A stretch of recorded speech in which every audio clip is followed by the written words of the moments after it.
La plus grande tristesse de la vie de Bruno Pelletier fut peut-être les années passées à lutter contre le cancer d'un être cher, une expérience qui l'a laissé face à l'impuissance et à la peur de perdre la personne la plus importante. Né le 7 août 1962 à Charlebourg, en banlieue de Québec, Bruno grandit dans une famille modeste avec son père Laurent, sa mère Liette et sa sœur aînée Dominique. Artiste aux multiples talents, il a conquis le public à travers des comédies musicales telles que Notre-Dame de Paris et Dracula, Entre l'amour et la mort. Mais son rôle d'aidant familial, lorsqu'un proche était atteint d'un cancer, a laissé une profonde cicatrice. Je chante l'amour et l'espoir, mais il y a des jours où j'ai juste envie de me taire, a-t-il confié dans une entrevue accordée à la presse en 2012.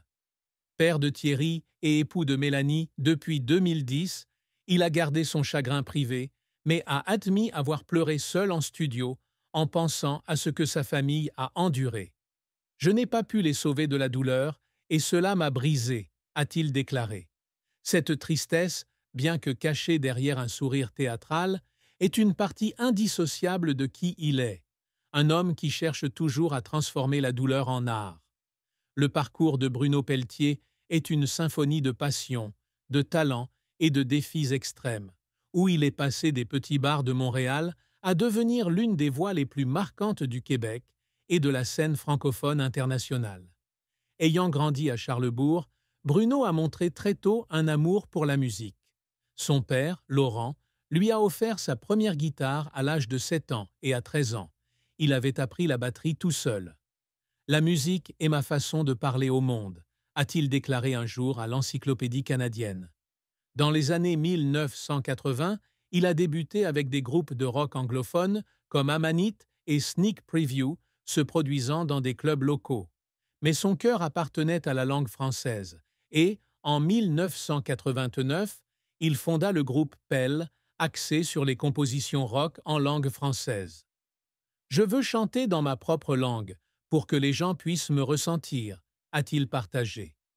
La même année, il participe au concours de Rock en vol et remporte une mention spéciale, une étape petite mais importante.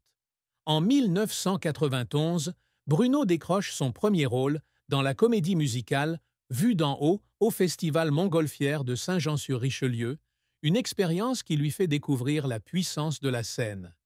1992 marque un tournant puisqu'il sort son premier album éponyme, Biographie de Bruno Pelletier, et rejoint les Fous du rock'n'roll, se produisant 40 fois.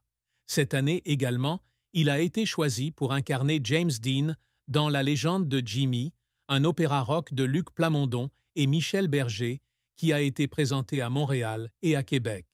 J'ai l'impression de vivre le rêve de James Dean, a-t-il déclaré. Ce rôle lui a non seulement apporté une reconnaissance, mais a également ouvert la porte à Starmania, l'opéra rock classique de Plamondon. De 1993 à 1995, Bruno a interprété Johnny Roquefort au théâtre Mogador à Paris, se produisant plus de 400 fois en France, en Belgique et en Suisse. L'album Starmania Mogador 94 est disque de platine avec 500 000 exemplaires vendus, et sa chanson SOS d'un terrien en détresse atteint le top 73 en France. Le plus grand succès de Bruno survient en 1998, lorsqu'il interprète le rôle de Gringoire dans Notre-Dame de Paris, une comédie musicale de Plamondon et Ricardo Cocciante. La chanson « Le temps des cathédrales » devient un phénomène mondial, faisant connaître son nom loin en Europe, au Canada et à Londres. Gringoire, c'est mon âme, un poète perdu, mais plein d'espoir, a-t-il confié à Gala. La comédie musicale lui a valu plusieurs prix Félix, dont celui de l'album de l'année et celui de l'artiste québécois le plus remarquable à l'extérieur du pays. L'album Notre-Dame de Paris s'est vendu à des millions d'exemplaires et Bruno s'est produit plus de 300 fois en tournée internationale. En 1999, il sort D'autres rives, l'un des albums les plus vendus au Canada en 2000, avec des succès comme Vivre sa vie. Il est également apparu dans la série télévisée Omerta 2 de 1997 dans le rôle de Michel Bergevin, un rôle salué pour son authenticité. Mais la carrière de Bruno n'a pas été sans revers. Son deuxième album, Défaire l'amour, 1995, ne se vend qu'à quelques milliers d'exemplaires, le laissant se demander s'il était sur la bonne voie. J'étais assis en studio, j'écoutais les disques et je pensais avoir échoué, a-t-il déclaré au Soleil. Il a un jour pleuré après une représentation à Québec, alors que le public était clairsemé, sentant que ses efforts n'étaient pas récompensés. Un autre échec a eu lieu lorsqu'il a investi dans Dracula, Entre l'amour et la mort, en 2006, à la fois en tant que premier rôle et coproducteur. Bien que l'album de 2005 ait été bien accueilli, la comédie musicale a rencontré des difficultés financières lors de sa tournée en France en 2007, ce qui lui a coûté un investissement important. J'ai mis tout mon cœur dans Dracula, mais tout le monde ne l'a pas compris, a-t-il partagé. Il a pleuré dans les coulisses de Lyon, non pas à cause de l'argent, mais parce que son rêve n'était pas encore réalisé. En 2007, Bruno s'essaie au jazz avec l'album Bruno Pelletier et le Gros Orchestre, en collaboration avec Julie Lamontagne. L'album a remporté le prix Félix 2008 du meilleur album de jazz, mais n'a pas réussi à se vendre aussi bien que prévu. Je voulais essayer quelque chose de nouveau, mais le public veut toujours Gringoire, a-t-il déclaré.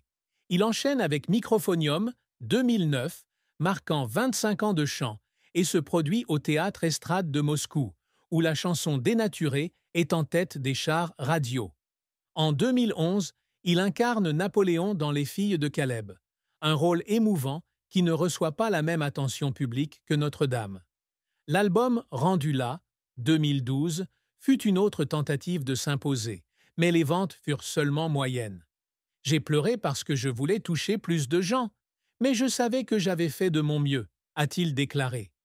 Les efforts de Bruno n'étaient pas seulement théâtraux. Il a travaillé jusqu'à l'épuisement, notamment lors de sa tournée de 1998, où il a donné plus de 100 spectacles au Québec. Une fois, après un spectacle à Montréal, il s'est effondré de stress et a dû annuler les spectacles suivants. Je pensais pouvoir tout faire, mais mon corps a dit non, a-t-il partagé. Les longues nuits passées en studio, alors qu'il essayait de perfectionner une chanson, le faisaient également pleurer. Il y a des moments où j'écoute un disque et je pleure, non pas parce qu'il est mauvais, mais parce que j'y vois toute ma vie, dit-il. Cette persévérance lui a apporté des succès comme 3 Félix de l'artiste masculin de l'année. 1997, 1998, 1901 et plus de 2 millions d'albums vendus. Mais elle a aussi laissé des cicatrices que lui seul comprenait. La fin de vie de Bruno Pelletier fut tristement bouleversée par la pandémie de Covid-19, qui a brisé son rêve de tourner avec l'album Sous influence de 2020. L'album, une collaboration avec l'Orchestre symphonique de Longueuil, était un projet passionné où il interprétait des chansons classiques québécoises.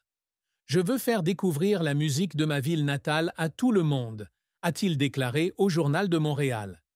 Il avait plus de 20 concerts prévus à travers le Québec, mais la pandémie a forcé tout à arrêter pendant près de 2 ans. Je me tenais dans mon salon, regardant mon emploi du temps vide, et j'avais l'impression que le monde m'avait oublié, a-t-il partagé.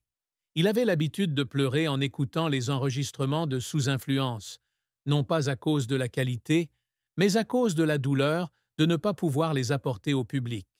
Cette perturbation n'est pas seulement un problème professionnel, mais aussi un coup dur mental. Bruno, qui a toujours trouvé de la joie sur scène, se sentait isolé dans sa maison de Montréal. « Je chante pour créer des liens, mais il n'y a personne pour m'écouter », a-t-il déclaré. Il a essayé d'organiser des spectacles en ligne, mais l'absence de public lui a laissé un sentiment de vide. « J'étais assis devant l'écran, je chantais pour un nuage invisible et je pleurais parce que leurs yeux me manquaient », a-t-il déclaré. Bien qu'il revienne sur scène en 2022, cette pause laisse un sentiment de perte, comme un chapitre musical laissé inachevé, jamais achevé. L'amour et le mariage de Bruno Pelletier sont un voyage de camaraderie et d'épreuves silencieuses où il retrouve Mélanie Bergeron, sa femme depuis 2010, mais vit aussi des chagrins cachés. Avant Mélanie, Bruno n'était pas très public sur sa vie personnelle, mais il a fait allusion à des relations ratées dans les années 1990, lorsque sa carrière chargée lui a rendu difficile de trouver un équilibre. « Je les aime, mais je ne sais pas comment les garder », a-t-il confié au Devoir. La rencontre avec Mélanie, une femme forte et artistique, a été un tournant. Elle me voyait, non pas comme une star, mais comme Bruno, a-t-il partagé. Ils se sont mariés le 8 août 2010, lors d'une cérémonie simple à Québec, marquant un nouveau chapitre de stabilité. Mais le mariage n'est pas sans peine. En tant que père de Thierry, musicien, Bruno est souvent loin de chez lui en tournée, ce qui lui fait culpabiliser de ne pas passer assez de temps avec sa famille. « J'ai vu Thierry grandir à travers des appels vidéo et ça m'a fait mal », a-t-il déclaré. Pour Mélanie, les premières années de mariage furent difficiles car il se consacrait à Dracula et à d'autres projets, leur laissant peu de temps ensemble. « Il y a eu des nuits où je rentrais à la maison, je la voyais dormir et je pleurais parce que je savais que je n'étais pas là », a-t-il partagé. Un jour, après une dispute sur les horaires, Mélanie